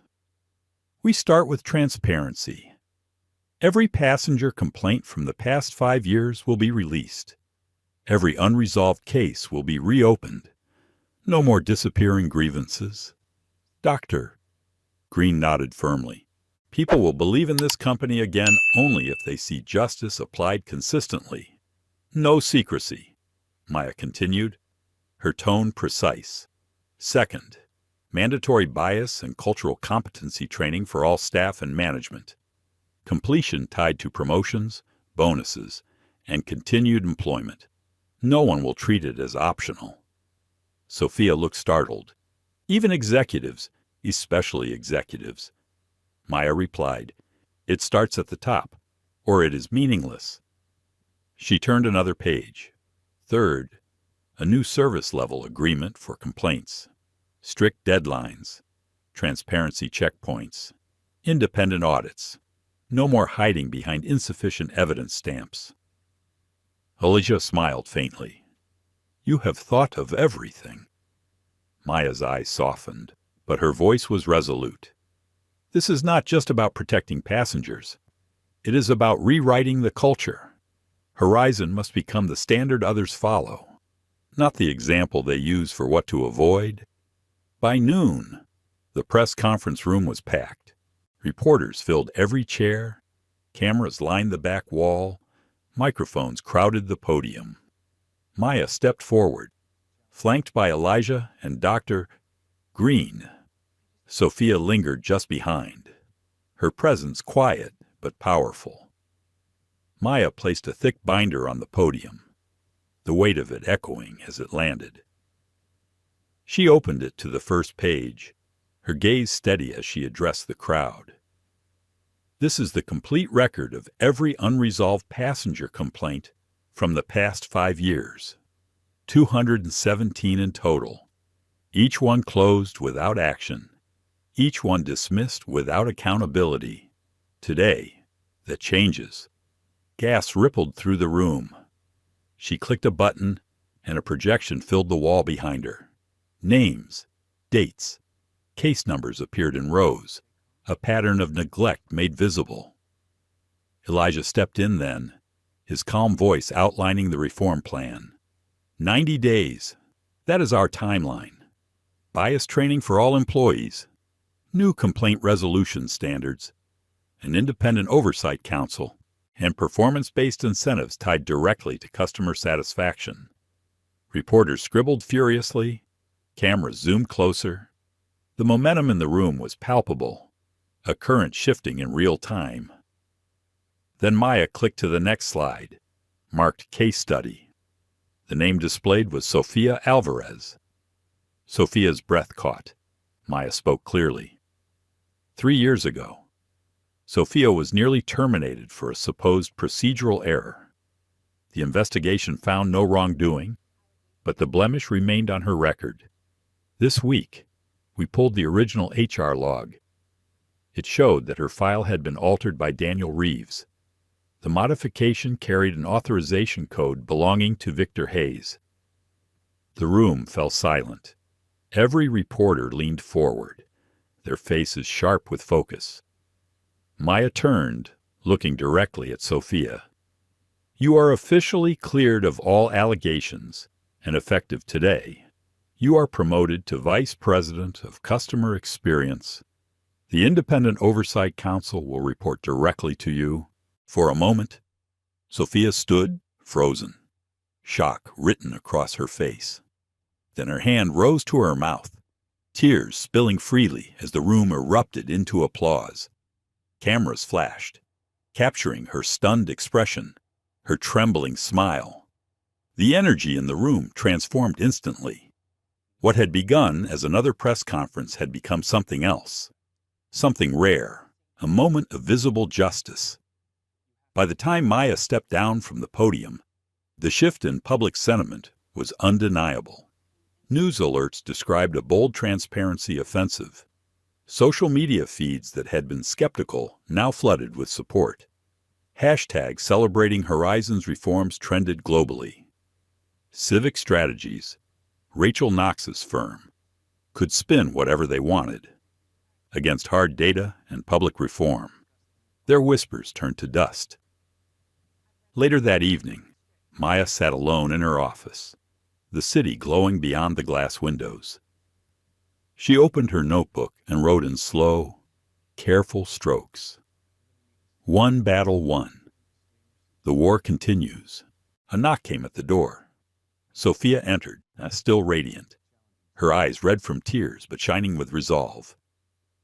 I do not know how to thank you, she said softly. Maya closed the notebook, meeting her gaze. You do not need to thank me. You earned this. Now it is your turn to lead. Sophia nodded, her voice steady now. I will not waste it. I promise. As the door closed behind her, Maya leaned back in her chair, her mind circling. Hayes was gone, but Doyle remained. The machine of silence and intimidation was wounded, not destroyed. She knew retaliation would not stop with Hayes' arrest. Doyle still had allies, still had influence, and men like him never surrendered easily. She let her gaze linger on the city lights one last time before closing her notebook. Tomorrow, the fight would continue. But tonight, for the first time, she allowed herself a moment of quiet pride, because against humiliation, against fear, against threats meant to burn her resolve to ash, Maya Carter had built something stronger. A new order was beginning, one shaped not by silence, but by courage. The weeks following Victor Hayes' arrest were a whirlwind. Horizon Air's name filled every news cycle, but for the first time in months, the story was shifting toward renewal instead of scandal. Passengers spoke about accountability. Investors noted cautious optimism. Employees whispered with something that had been missing for years, hope. Yet Maya Carter knew that renewal would not come without resistance. Martin Doyle, though suspended, was not a man who accepted irrelevance. He had spent decades shaping the airline's culture of denial. His allies remained on the fringes of the board, executives who owed him favors, employees who feared his return. And then there were the media leaks, subtle pieces designed to keep Maya painted as divisive, unstable, too emotional for leadership. She recognized his fingerprints in every whisper. The final confrontation arrived not in a courtroom, but in another boardroom. This time, the setting was different. No glass table stretching into infinity. No skyline designed to intimidate. Instead, a modest hall had been rented for Horizon's emergency shareholder assembly. Rows of chairs filled with reporters, employees, and representatives of passenger advocacy groups. Cameras lined the back wall. There would be no secrets here. Maya stood at the podium, her binder of reforms at her side, her posture calm. She wore no jewelry, no bright colors, only a navy suit that blended authority with quiet resolve. Elijah Grant sat in the front row, steady as always. Sophia Alvarez, now Vice President of Customer Experience, was beside him. Dr. Thomas Green had flown back in to stand as an independent witness, his notebook ready. The chair of the assembly opened with formality, then handed the floor to Martin Doyle. The former CEO stepped up, still carrying the aura of command. His smile was polished, his voice as smooth as ever. "I want to remind everyone," Doyle began, "that Horizon Air became what it is under my leadership.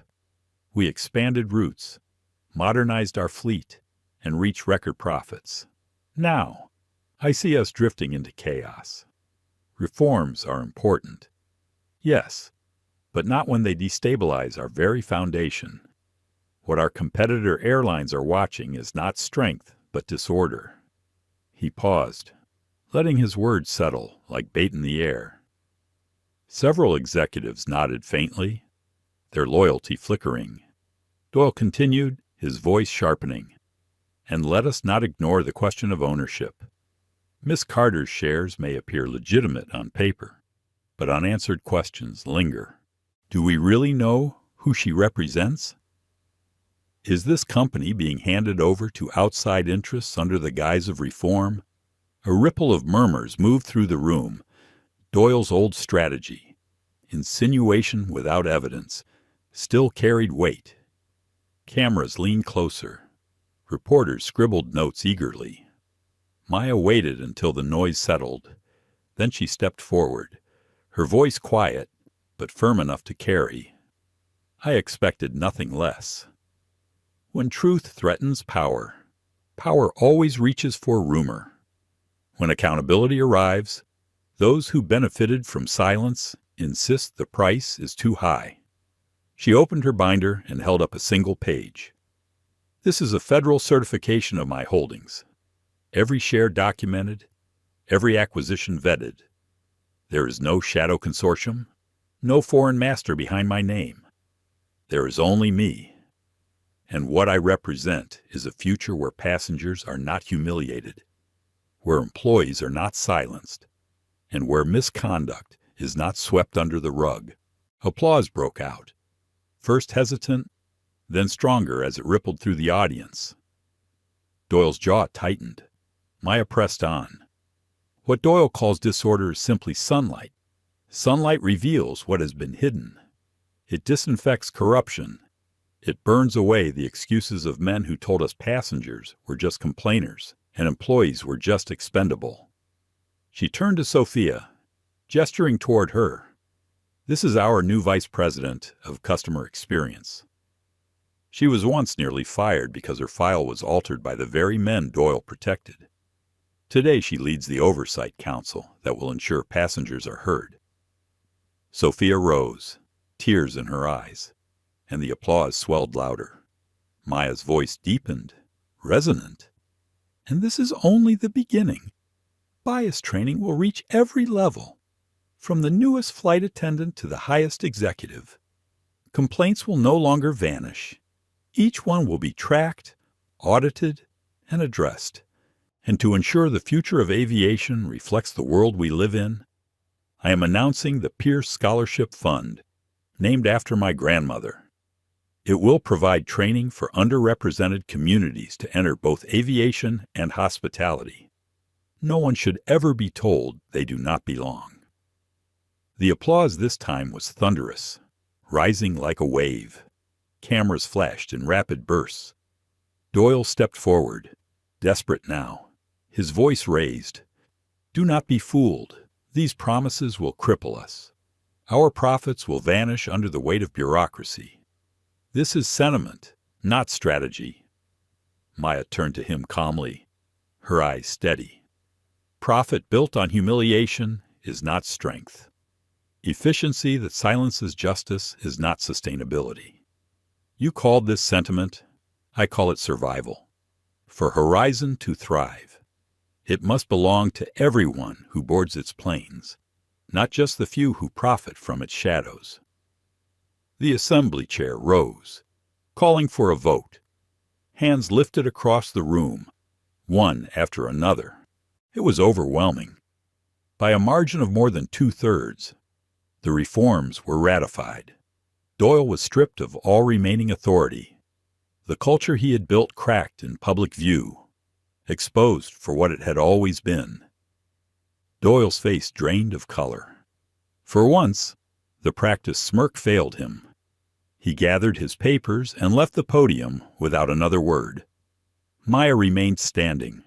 She let the applause wash over her, but inside her chest she felt something deeper than triumph. She felt relief, sorrow, pride, and resolve all braided together. The road ahead would not be easy. Reforms would meet resistance. The culture would take years to truly shift, but the moment had arrived. The old order was gone. A new one had begun. Later that evening, after the crowds dispersed and the cameras turned off, Maya walked alone through Horizon's training center. The halls echoed with the muffled sounds of employees preparing for the first wave of cultural training. Posters lined the walls, celebrating diversity, inclusion, and respect. She stopped before a new installation, a wall of portraits honoring the most outstanding customer champions of the year. Among them was Sofia Alvarez, her smile radiant, her story now part of the company's foundation. Maya reached out, brushing her fingers lightly against the frame. For a moment she closed her eyes, remembering her grandmother's voice. Travel can connect worlds, but only if the journey belongs to everyone. She stepped back, breathing deeply. For all the battles fought, for all the nights spent questioning if silence would be easier, this was the answer. The rules had changed, and this time they were built to last. Sometimes the deepest wounds do not come from strangers, but from the systems meant to serve us. Maya Carter's journey reminds us that silence is not weakness, it is a choice. And when the moment comes, a voice can shatter walls built over decades. Her fight began in the narrow aisle of a plane, but it ended by rewriting the culture of an entire airline. This story is a mirror. It reflects the cruelty of prejudice, the arrogance of unchecked power, and the pain of those forced to endure it. But it also reflects resilience, compassion, and the possibility of change. From humiliation to reform, from whispered doubt to undeniable truth, Maya stood not just for herself, but for everyone who has ever been told they do not belong. Let this ending not be closure, but a call to speak, to act, to demand better, because injustice thrives only when it believes we are too tired to fight. If this story moved you, do not let it end here. Like the video, share it so others can see, and subscribe to the channel so together we can keep telling stories that challenge, inspire, and demand a better world.